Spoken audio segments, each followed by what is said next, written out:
하나님의 은혜가 여러분들의 심령 가운데 함께하기를 주님의 이름으로 축원드립니다. 시편 63편 3절 말씀에 보면 주의 인자하심이 생명보다 나음으로 내 입술이 주를 찬양할 것이라, 이 고백을 하고 있습니다.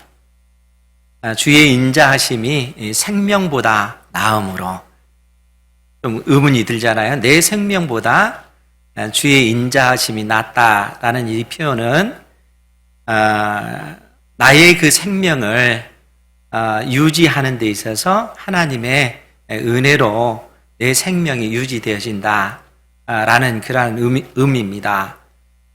그러니까 다윗과 같은 경우 자기의 그 생명을 지키기 위해서 어떤 군대의 힘이나 어떤 이 세상의 어떤 그러한 것이 내 생명을 지켜주는 것이 아니라 하나님의 그 은혜가 내 생명을 지키는 것이다, 이 고백을 하는 겁니다.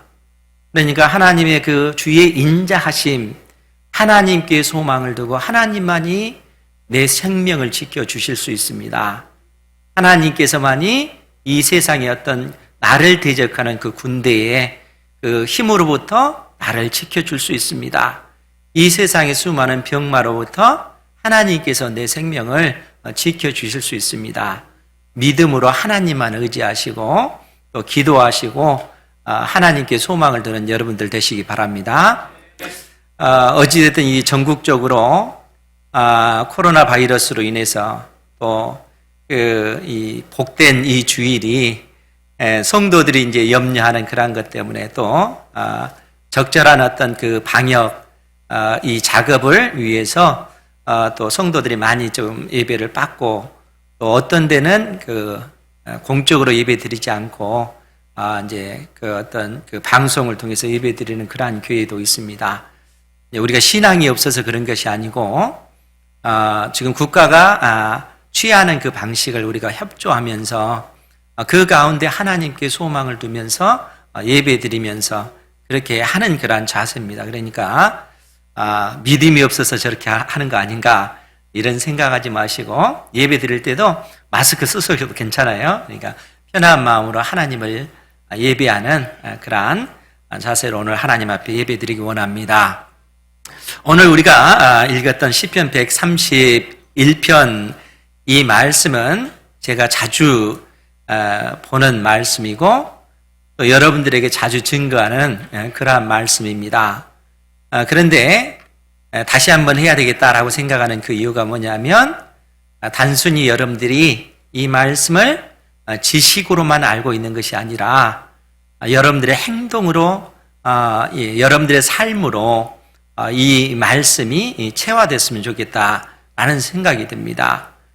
그러니까 철저하게 여러분 중심의 그 삶에서 하나님 중심의 그 삶으로 전환되는 어떤 그러한 계기가 되었으면 좋겠다라는 생각이 듭니다. 시편 131편은 늘상 말씀을 드리지만 3절밖에 되지 않는 짧은 구절입니다. 그럼에도 불구하고 두 부분으로 이루어져 있는 것이죠. 그러니까 1절, 2절은 철저하게 다윗이 하나님 앞에 기도하는 그 기도의 내용입니다. 하나님 앞에 간절히 그의 영혼이 간구하다가 하나님께서 그에게 깨우쳐 주시는 그 교훈을 그가 가지고 하나님의 택한 백성 이스라엘에게 가르치는 그러한 구조로 되어 있습니다. 1, 2절은 그래서 기도하는 그러한 내용이고, 3절은 이스라엘 백성, 택한 백성들에게 지금부터 영원까지 여호와를 바랄지어다 이렇게 교훈하는, 권면하는 그러한 내용으로 이루어졌다는 겁니다. 그러면 이제 보다 구체적으로 다윗이 어떻게 기도했는지 그 내용을 좀 살펴보도록 하겠습니다. 우리 1절 말씀을 보면, 여호와여 내 마음이 교만하지 아니하고 내 눈이 오만하지 아니하오며, 지금 다윗은 하나님 앞에, 하나님 내 마음이 교만하지 않습니다, 내 눈이 오만하지 않습니다 라고 그렇게 기도하고 있다는 겁니다. 그러면서 또 뭐라고 덧붙이냐면, 내가 큰 일과 감당하지 못할 놀라운 일을 하려고 힘쓰지 아니하나이다. 이 내용은 어떤 의미냐면 내가 나의 인생을 살아가는 데 있어서 이 땅에서 수많은 사람들이 다윗 하면은 위대한 왕, 존경받는 어떤 왕, 그런 어떤 위치에 올라서기 위해서 내가 지금까지 내 인생을 그렇게 살아오지 않았습니다. 그 얘기입니다.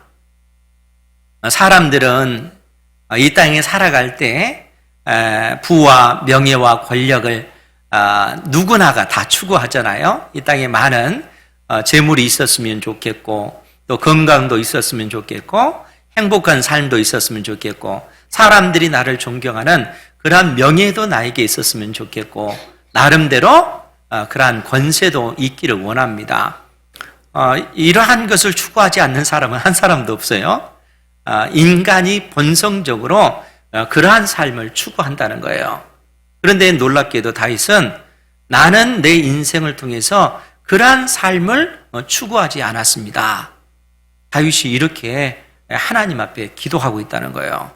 더더구나 다윗은 이스라엘의 왕이잖아요. 모든 사람들이 우러러보는 왕이고 우리가 성경을 통해서 왕 중에 다윗과 같이 하나님의 마음에 합한 왕이 없습니다. 더더구나 다윗이 이룩한 그 업적을 보면 즉 이 땅에 하나님의 그 나라가 건설되는 데 있어서 한 시대에 하나님의 그 나라를 세워나가는 데 있어서 다윗과 같이 그 위대한 일을 한 사람이 많지 않다는 거예요. 그러니까 다윗은 얼마든지 교만할 수도 있는 사람인데 다윗이 하나님 앞에 기도하기를 하나님 나는 하나님 앞에 교만하지 않습니다. 내 눈이 오만하지도 않습니다. 그가 왕임에도 불구하고 그러한 기도를 드렸다는 거예요. 그러면 여러분 어떻게 해서 다윗이 그러한 기도를 드릴 수가 있었을까요? 어떻게 다윗은 그의 전 인생 동안 교만하지도 않고 오만하지 않는 그러한 삶을 살 수가 있었을까요? 여러분 그 시편 1편을 우리가 익히 잘 알잖아요. 복 있는 사람은 악인들의 꾀를 따르지 아니하고 오만한 자들의 죄인의 길에 서지 아니하며 오만한 자들의 앉지 아니하고 오직 여호와의 율법을 즐거워하여 그 율법을 주야로 묵상하는도다. 복 있는 사람은 어떤 사람인가? 그 복 있는 사람들은 오만한 사람들이 아니라는 거예요. 복 있는 사람은 어떤 사람인가 하면 여호와의 율법을 주야로 밤낮으로 묵상하는 자다라고 이렇게 언급을 합니다. 복 있는 사람은 하나님의 말씀을 밤낮으로 묵상하는 사람, 하나님의 말씀을 부지런히 읽고 묵상하는 사람이 복 있는 사람이다 라고 이야기합니다.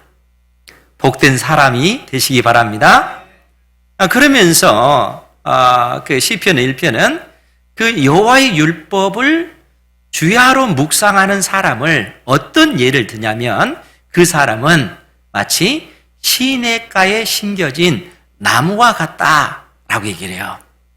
그냥 나무가 아니고 시냇가에 심겨진 나무. 왜냐하면 시냇가에 심겨졌기 때문에 철을 따라 때를 따라 열매를 맺는 것입니다.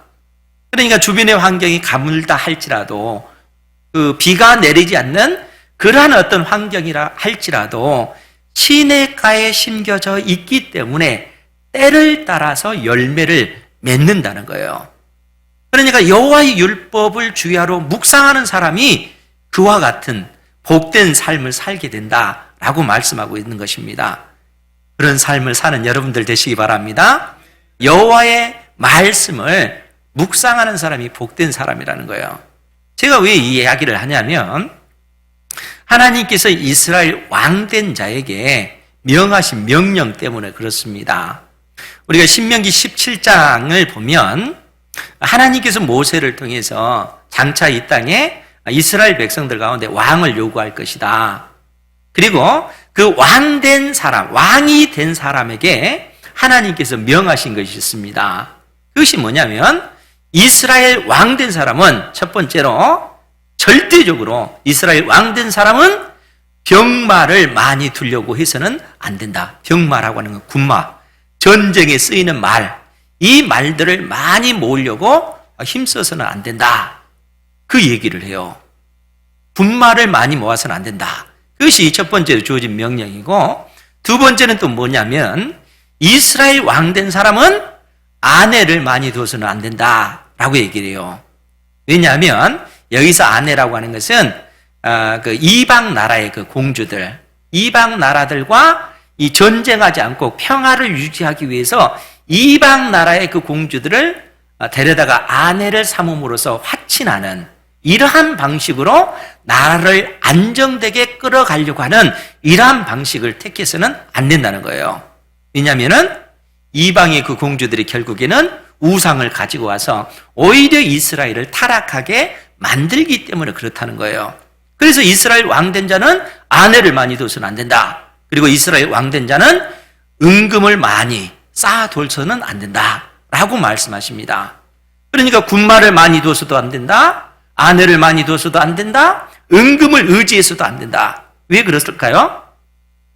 이스라엘의 왕은 하나님이시기 때문에, 이스라엘이 이 군사적으로 안정을 이루는 것은 군사력에 있는 것이 아니라 하나님께서 이스라엘을 보호하시기 때문에 이스라엘 왕된 사람은 하나님만을 의지하고 군대의 힘을 의지해서는 안 된다는 거예요.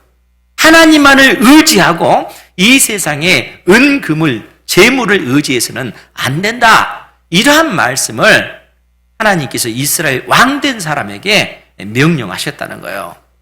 그런데 이러한 명령을 주시고 나서 하나님께서 어떤 말씀을 하셨냐면, 제가 그 부분을 읽어드릴게요. 신명기 17장 18절 이하에 있는 얘기입니다.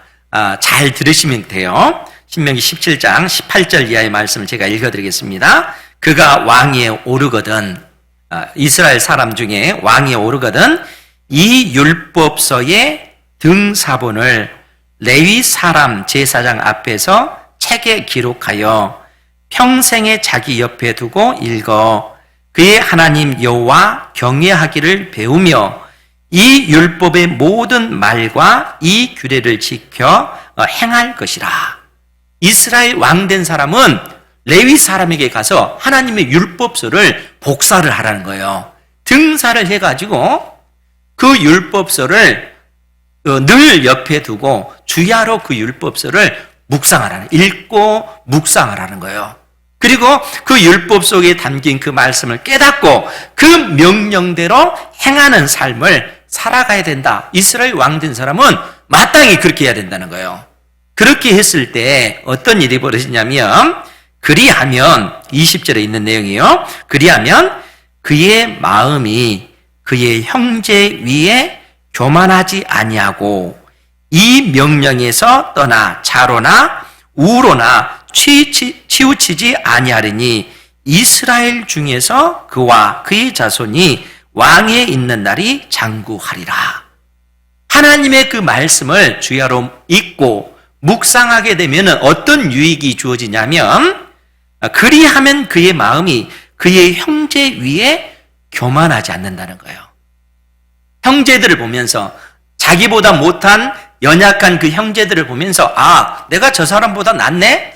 내가 저 사람보다 많이 배웠네? 내가 저 사람보다 많은 재물을 가지고 있구나. 내가 저 사람보다 삶의 환경이 더 좋구나. 그렇게 해서 자기 자신을 높이고 연약한 형제를 낮게 보는 그러한 마음이 사라진다는 거예요.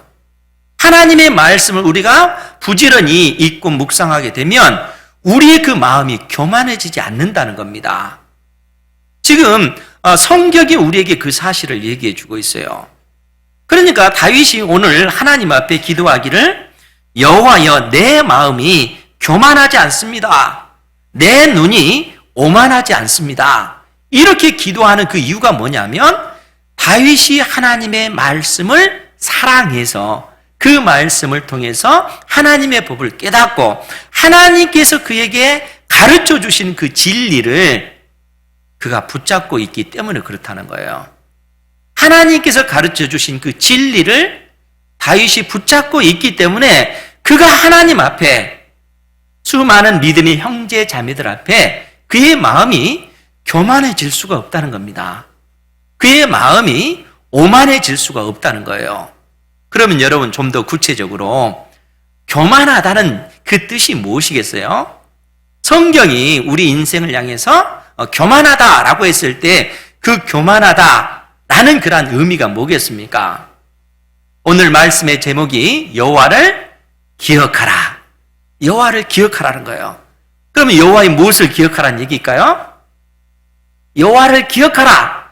여호와를 잊지 말라. 무엇을 잊지 말라는 얘기일까요? 여호와를 기억하라는 거예요. 여호와 하나님을 기억하시기 바랍니다. 여호와 하나님은 우리 아버지 되십니다. 우리 아버지 하나님을 기억하시기 바랍니다. 그러면 아버지의 무엇을 기억해야 될 것인가? 그 부분이 중요한데 그 사실에 대해서 오늘 신명기 8장 24절이 우리에게 귀한 가르침을 주고 있습니다. 신명기 8장 14절 말씀입니다. 14절 말씀. 신명기 8장 14절 말씀 우리 같이 찾아보도록 할게요. 구약성경 275페이지입니다. 275페이지 신명기 8장 14절 말씀을 제가 읽어드릴게요. 거기에 보면 내 마음이 교만하여 내 하나님 여호와를 잊어버릴까 염려하노라. 지금 하나님께서 이 출애굽한 이스라엘 백성들, 출애굽한 이스라엘 백성들을 출애굽 2세대들이 애굽 땅에서 400년 동안 그 출애굽 1세대들이 그 종사를 했잖아요. 그런데 하나님께서 모세를 통해서 그 이스라엘 백성들을 출애굽시키시고 광야 40년 동안 유리방황하다가 드디어 출애굽 2세대들이 약속의 땅 가나안 땅을 들어가기 직전에 하나님께서 이 신명기서 말씀을 주시는 거예요. 그러면서 너희들이 약속의 땅 가나안 땅에 들어가서 어떻게 살아야 될 것인가 하는 사실에 대해서 말씀하시면서 오늘 이 말씀을 주시는데 내 마음이 교만하여 내 하나님 여호와를 잊어버릴까 염려하노라. 하나님께서 이스라엘 백성들에게 너의 마음이 교만하여 내 하나님 여호와를 잊어버릴까 염려한다는 거예요. 그러면은 이스라엘 백성들이 왜 교만해질까요? 왜 이스라엘 백성들이 교만해져서 하나님을 잊어버릴까 염려한다 이 표현을 할까요? 11절부터 우리가 보면은 그 의미를 더 잘 알 수 있어요. 제가 천천히 보도록 하겠습니다. 신명기 8장 11절. 내가 오늘 내게 명하는 여호와의 명령과 법도와 규례를 지키지 아니하고 내 하나님 여호와를 잊어버리지 않도록 삼갈지어다. 내 하나님 여호와를 잊어버리지 않도록 조심해라. 이렇게 말씀하시면서 내가 먹어서 배부르고 즉 너희들이 약속의 땅 가나안 땅에 들어가서 그 땅에서 내가 먹어서 배부르고 아름다운 집을 짓고 거주하게 되며 또 내 소와 양이 번성하며 내 은금이 증식되며 내 소유가 다 풍성하게 될 때에 내 마음이 교만하여. 왜 이스라엘 백성들이 교만해지는 거예요? 그 내용이 여기에 나왔잖아요. 그들이 먹어서 배가 부르고 아름다운 집을 짓고 거주하게 되며 또 소떼, 양떼가 번성하고 은금이 증식되며 우리의 그 소유가 풍성해질 때, 우리의 재산이 많아질 때, 이 땅에서 정말 행복한 삶을 살 때 우리의 마음이 교만해진다는 거예요. 왜 교만해지냐면 그처럼 내가 배부르리 먹을 수 있고 이처럼 많은 재산을 우리가 가지고 있고 또 좋은 집에서 살고 좋은 차를 가지고 있는 그러한 것이 그러한 것을 누가 이뤘는가요? 하는 거예요. 그러한 어떤 모든 것을 이룰 수 있는 그 실력이 누구에게 있는가 하는 거예요. 그 실력이 나에게 있다라고 생각을 하는 겁니다. 사랑하는 성도 여러분, 우리가 이 땅에 살아가다 보면 우리가 가지고 있는 어떤 그 재능이, 능력이 탁월해서 다른 사람들보다 월등하게 뛰어난 사람들이 있습니다. 그런 사람들은 이 땅에서 더 많은 돈을 벌 수가 있고요. 더 큰 집을 또 지어서 살 수도 있고 더 좋은 차를 타고 살 수도 있습니다. 그렇죠?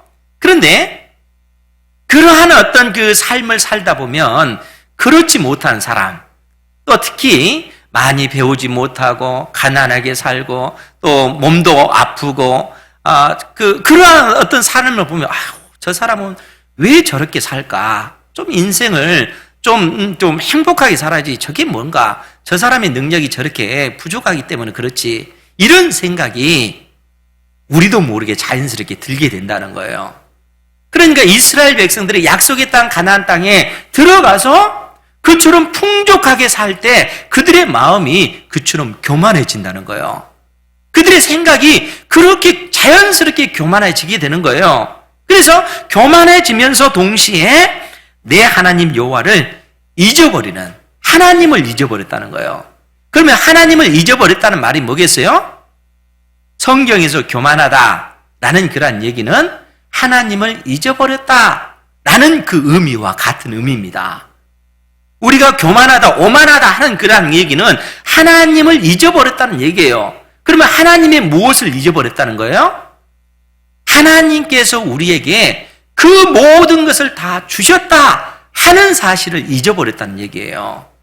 하나님께서 우리에게 돈도 주셨고, 하나님께서 우리에게 건강도 주셨고, 하나님께서 우리에게 삶의 행복도 주셨다 하는 사실을 우리는 잊어버리고, 이 모든 것이 나의 힘과 나의 능력과 내 실력으로 이 모든 것을 얻었다. 사람들은 이렇게 생각한다는 거예요. 하나님께서 주신 것이 아니라 내 실력으로 이 모든 것을 얻었다. 이렇게 생각하는 것이 교만하다. 이렇게 표현하고 있다는 거예요. 사랑하는 성도 여러분, 하나님께서 이스라엘 백성들을 광야 40년 동안 광야에서 훈련시키셨잖아요. 이 광야라고 하는 것은 사람이 살 수 없는 그러한 땅입니다. 물이 없기 때문에 사람이 살 수도 없고, 이 광야에서는 농사를 지을 수도 없기 때문에 사람이 살 수 없다는 거예요. 그런데 이스라엘 백성들이 40년 동안, 그것도 200만 명이 넘는 그 백성들이 그 땅에서, 그 광야에서 그들이 40년 동안 생명을 유지했다는 거예요. 아니, 오히려 그들이 거기서 번성을 했습니다. 그러면 어떻게 해서 이러한 일들이 벌어진 것입니까? 하나님께서 이러한 어떤 그 삶을 통해서 이스라엘 백성들을 가르치는 그 교훈이 있습니다. 그것이 신명기 8장 3절 이하의 말씀을 통해서 말씀해 주고 있는데, 이 40년을 너희들은 기억해라 라고 말씀하시면서 3절 이하의 말씀을 보면, 너를 광야에서 낮추시며 너를 줄이게 하시며 또 너도 알지 못하며 내 조상들도 알지 못하던 만나를 내게 먹이신 것은 사람이 떡으로만 사는 것이 아니요 여호와의 입에서 나오는 모든 말씀으로 사는 줄을 내가 알게 하려 하심이니라. 이 40년 동안에 내 의복이 헤어지지 아니하였고 내 발이 부르뜨지 아니하였느니라. 40년 동안의 그 삶을 이스라엘 백성들로 하여금 되돌아보라는 거예요. 그 40년 동안 하나님의 은혜로 그들이 산 것입니다. 하나님께서 반석을 치셔서 물을 내시고, 하나님께서는 매일 아침에 하늘에서 만나를 내려주심으로써 그들이 먹고 마시는 그 삶을 살았다는 거예요. 그 삶을 통해서 이스라엘 백성들이 무엇을 배우는 겁니까? 사람이 이 먹는 그 음식, 물과 그 음식으로 사는 존재가 아니라 우리 인생이 사는 것은 하나님의 은혜라는 거예요. 하나님의 약속의 말씀에 의해서 우리는 살아가는 존재지, 우리 눈에 보이는 음식을 통해서 우리는 살아가는 존재가 아니라는 거예요. 하나님의 은혜로 산다는 겁니다. 주의 인자하심이 생명보다 더 낫다는 거예요. 우리 생명이 이 땅에 있는 어떤 우리 생명을 지키기 위해서 이 세상의 어떤 돈이, 이 세상의 어떤 그 권력이 우리 생명을 보장해 주는 것이 아니라 전심으로 하나님을 의지하는 그 신앙이, 그 믿음이, 하나님의 그 은혜가 우리의 생명을 보장해 준다는 겁니다. 이 믿음 가운데 살아가시는 여러분들 되시기 바랍니다.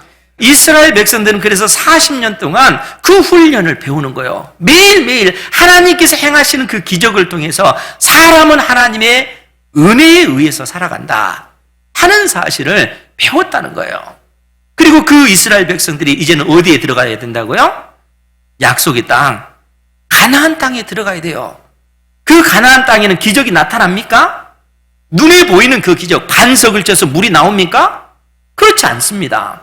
하늘에서 만나가 내립니까? 그렇지 않습니다.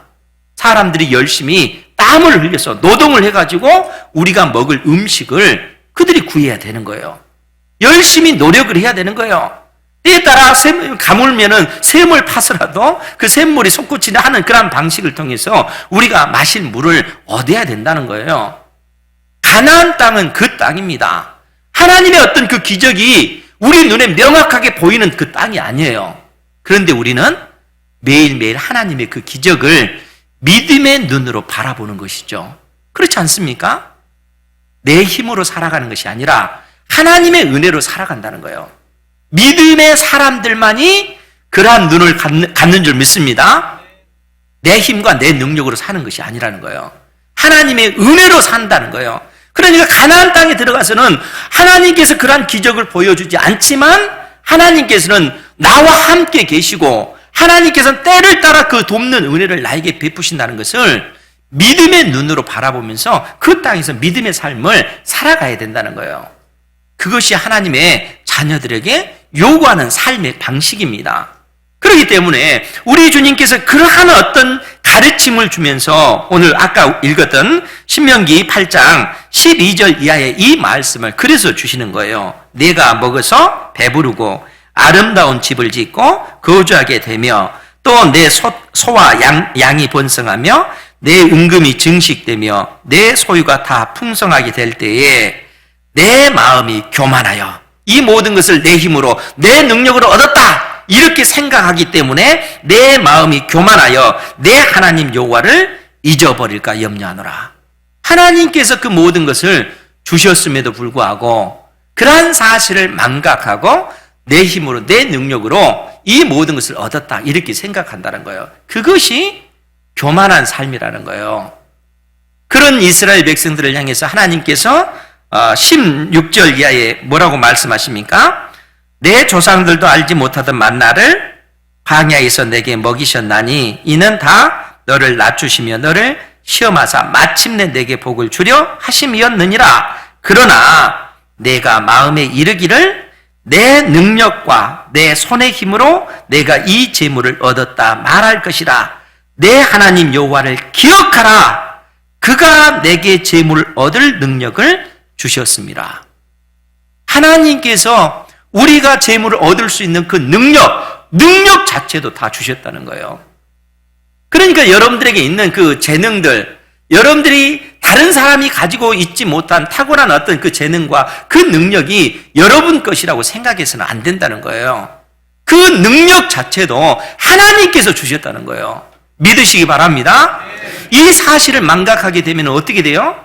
우리가 교만해지게 된다는 거예요. 하나님의 말씀은 끊임없이 이 진리를 우리에게 가르쳐주고 있다는 거예요. 그러니까 주의 말씀을 주야로 묵상하게 되면 하나님께서 우리를 위해서, 나를 위해서 내 인생 가운데 어떻게 일하고 계시는지 그 사실을 깨닫기 때문에 우리 인생이 교만해질 수가 없습니다. 우리 눈이 오만해질 수가 없다는 거예요. 그렇기 때문에 다윗이 하나님 앞에 기도할 때 뭐라고 기도해요? 여호와여 내 마음이 교만하지 아니하고 내 눈이 오만하지 않습니다. 내가 교만하지 않습니다. 내가 오만하지도 않습니다. 내가 내 명예를 날리기 위해서 사람들에게 나를 자랑하기 위해서 내 재능을 드러내기 위해서 내 인생을 나의 뜻대로 나의 계획대로 내가 내 인생을 꿈꾸지도 않습니다. 그 얘기입니다. 왜냐하면 하나님의 은혜로 내가 살아간다는 것을 다윗은 알기 때문에 그렇다는 거예요. 자기의 인생의 그 계획을 자기의 뜻대로 자기 중심적으로 살아가는 것이 아니라 나의 전 인생을 통해서 하나님의 그 영광이, 하나님의 뜻이 나의 삶을 통해서 이루어지기를 원하면서 다윗은 그의 삶을 들였다는 겁니다. 그러한 삶이 되시기를 주님의 이름으로 축원드립니다. 내 인생을 내 뜻대로, 내 주장대로, 내 계획대로 살아가는 것이 아니라 하나님 중심의 삶으로 바뀌어진다는 거예요. 왜냐하면 하나님께서 모든 것을 다 주셨다는 사실을 다윗은 알기 때문에 전심으로 하나님께 자기의 인생을 내어 맡기면서 하나님, 내 인생을 사용해 주셔서 하나님의 나라와 그 뜻이 이루어지는데 나를 써주십시오. 믿음으로 기도하고 나아가는 것이죠. 그러한 기도를 드리실 수 있는 여러분들 되시기 바랍니다. 그렇기 때문에 다윗이 하나님 앞에 뭐라고 간구합니까? 우리 시편 131편 2절 같이 한번 보겠습니다. 시작. 실로 내가 내 영혼으로 고요하고 평온하게 하기를 젖된 아이가 그의 어머니 품에 있음 같게 하였나니 내 영혼이 젖된 아이와 같도다. 아멘.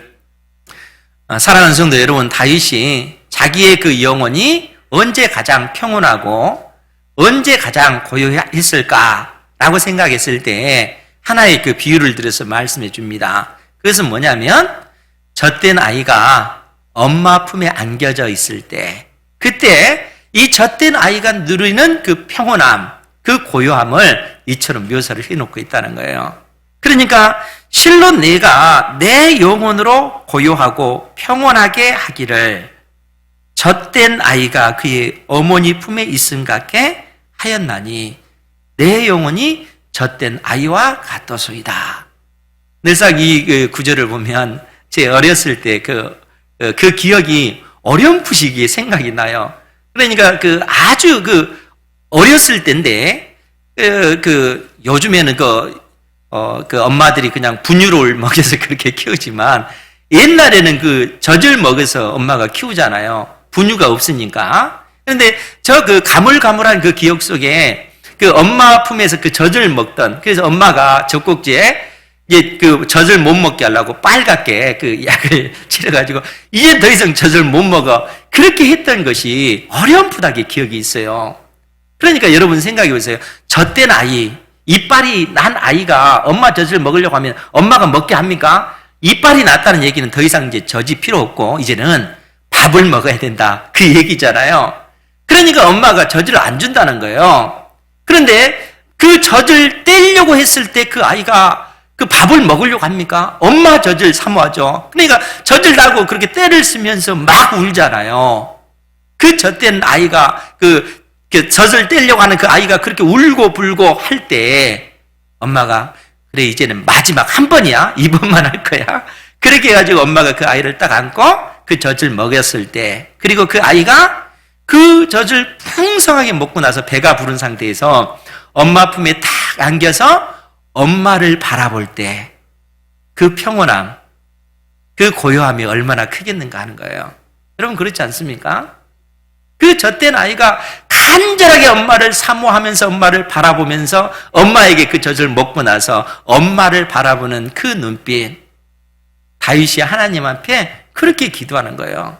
내 영혼이 젖된 아이와 같이 나의 전 인생을 통해서 내가 원하는 것은 하나님만을 바라봅니다. 그 기도를 드리고 있다는 거예요. 여러분, 이 젖된 아이에게 돈이 많이 필요할까요? 이 젖된 아이에게 이 세상에 명예가 필요할까요? 이 젖된 아이에게 이 세상에 그 무엇이 필요하겠어요? 그렇지 않겠습니까? 이 아이에게 필요한 것은 엄마 외에는 없습니다. 엄마가 그의 모든 것이죠. 다윗이 그의 전 인생을 통해서 사모한 것은 뭐냐면 하나님이 바로 나에게 그런 분이라는 거예요. 그래서 다윗은 이 땅에서 그가 교만할 수도 없고 오만할 수도 없고 자기 이름을 내기 위해서 어떠한 일들을 꿈꾸지 않았다는 거예요. 자기의 어떤 그 성공을 위해서 무엇을 계획하지 않았다는 거예요. 그의 전 삶은 하나님의 그 거룩하신 그 뜻이 나의 인생을 통해서 온전히 이루어지기를 갈망하는 그러한 삶을 살았다는 거예요. 하나님 외에는 나에게는 아무것도 없습니다. 하나님만이 나의 모든 것 되십니다. 그러한 믿음의 그 기도를 드리고 그러한 삶을 살았다는 겁니다. 사랑하는 성도 여러분, 하나님 앞에 그러한 기도를 드리시는 여러분들 되시기 바랍니다. 하나님께서 우리에게 모든 걸 다 주셨다는 거예요. 우리에게 건강도 주시고 우리에게 물질도 주시고 재능도 주시고 자녀도 주시고 삶의 그 행복도 하나님께서 주셨다는 거예요. 여러분들이 그러한 것들을 만들어 가려고 할 필요 없습니다. 하나님 편에 서 있으면 하나님께서 그 모든 것들을 여러분들에게 주신다는 거예요. 그 모든 것을 주시는 그 근원이 하나님이시기 때문에 다윗은 온전히 젖된 아이가 엄마를 바라보듯 하나님만 그렇게 바라봤다는 거예요. 다윗이 하나님 앞에 기도하면서 이 진리를 붙잡고 있는 거예요. 그러면서 그가 택한 백성 이스라엘에게 뭐라고 권면의 말씀을 합니까? 우리 3절 말씀 같이 한번 볼까요? 시작. 이스라엘아 지금부터 영원까지 여호와를 바랄지어다. 아멘. 이스라엘아 지금부터 영원까지 여호와를 바랄지어다. 이스라엘아 택한 하나님의 자녀들아, 오늘 여러분들 우리에게 말씀하시는 거예요. 구약의 이스라엘 백성들에게만 하는 얘기가 아니에요. 하나님께 택한 받은 하나님의 자녀들아, 믿음의 백성들아, 이 코로나 바이러스로 인해서 그냥 이 세상의 모든 사람들이 염려하고 근심하고 두려워하는 그러한 속에서도 우리가 하나님만을 바라보고 하나님께 은혜를 구하고 나아가라는 거예요. 하나님만이 우리의 생명을 보장해 주신다는 거예요. 주의 인자하심이 생명보다 낫다는 겁니다. 우리의 생명을 보장해 주시는 분은 하나님이시라는 거예요. 그렇다고 해서 뭐 다른 예방하는 그런 것들을 무시해서는 안 됩니다. 그러한 모든 것들을 다 해야 돼요. 국가가, 정부가 지시하는 그러한 것을 잘 참고해서 여러분들이 그 청결 작업도 해 나가야 돼요. 마스크도 쓰고 예배 시간에 이처럼 쓰시고 그렇게 하시라는 거예요. 하시고 세정제도 손도 바르고 악수도 서로 함부로 하지 말고 금하고 이러한 모든 것들을 해 나가는 그 가운데 우리의 생명은 하나님께서 붙잡고 계시다. 그 믿음의 그 고백을 하라는 것이죠. 하나님께서 우리에게 모든 것을 주셨기 때문에 그렇다는 겁니다. 그렇기 때문에 다윗은 이스라엘아 하나님의 택한 백성들아 지금부터 영원까지 여호와를 바랄지어다. 하나님께 소망을 두는 삶을 살라 이렇게 말씀하고 있는 것입니다. 이 진리의 말씀을 사랑하는 성도 여러분 견고히 붙잡으시고 여러분들에게 주신 그 생명, 여러분들의 생명도 여러분 것도 아닙니다. 여러분들의 재능도 여러분 것도 아닙니다. 여러분들의 그 어떤 재물도, 여러분들의 집도, 차도, 삶의 모든 환경들 다 하나님께서 주셨음을 믿음으로 고백하고 감사하면서 하나님께 영광 돌리는 삶이 되기를 주님의 이름으로 축원드립니다. 기도하겠습니다.